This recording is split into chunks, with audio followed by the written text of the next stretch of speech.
Halo semuanya, kami dari kelompok 3 ingin menjelaskan hasil praktikum kami dengan materi percobaan laju fermentasi.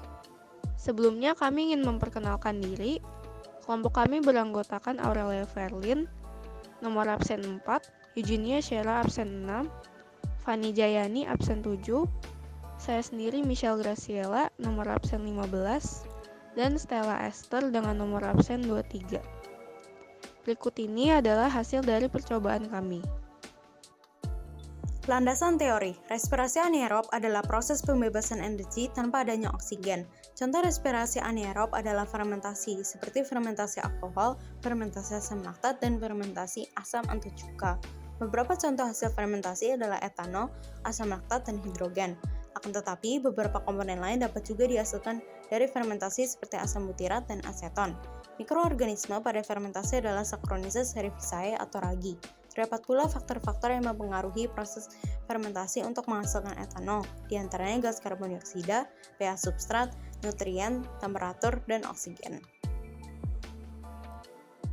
Proses mekanisme fermentasi alkohol dimulai dengan glikosis yang menghasilkan asam pirufat. Reaksi ini tidak terdapat oksigen, sehingga asam pirufat diubah menjadi asam laktat, yang mengakibatkan elektron tidak meneruskan perjalanannya sehingga tidak lagi menerima elektron dari NADH dan FAD. Menyebabkan NADH yang diperlukan dalam siklus Krebs juga tidak terbentuk. Akibatnya siklus Krebs terhenti. Tetapi NADH di luar mitokondria dapat dibentuk dari NADH melalui proses pembentukan asam laktat dari asam pirufat.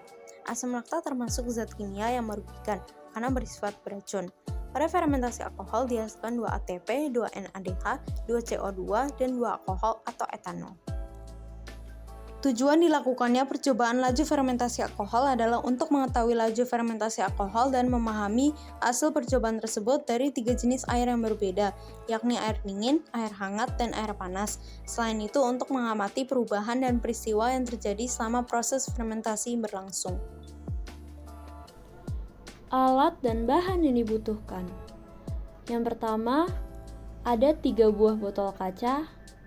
Yang kedua, ada gelas ukur, kemudian timbangan digital, stopwatch, kompor yang berguna untuk mendidihkan air. Ada panci atau teko, ada sendok, corong, ragi, balon, gula, 3 jenis air, yang diantaranya air panas, air hangat, dan juga air dingin. Langkah kerja. Yang pertama, siapkan 3 buah botol kaca. Usahakan botol yang tahan panas. Kedua, lepaskan tutup botol. Kemudian masukkan air ke dalam botol dan ukur volume air dengan gelas pengukur.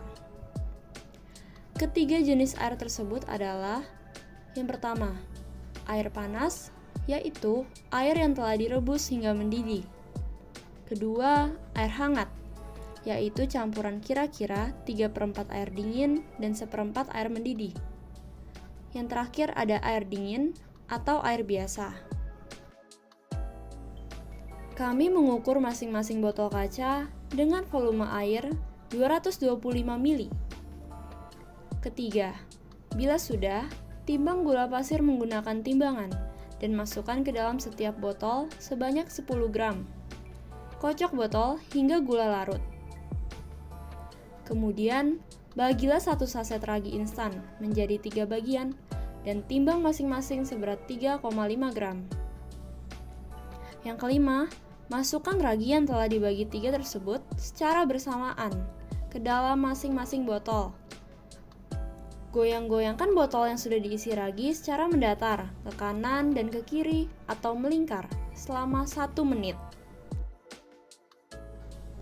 Kemudian tutup setiap mulut botol dengan balon yang berukuran sama dan waktu pemasangan balon haruslah bersamaan. Yang terakhir, nyalakan stopwatch.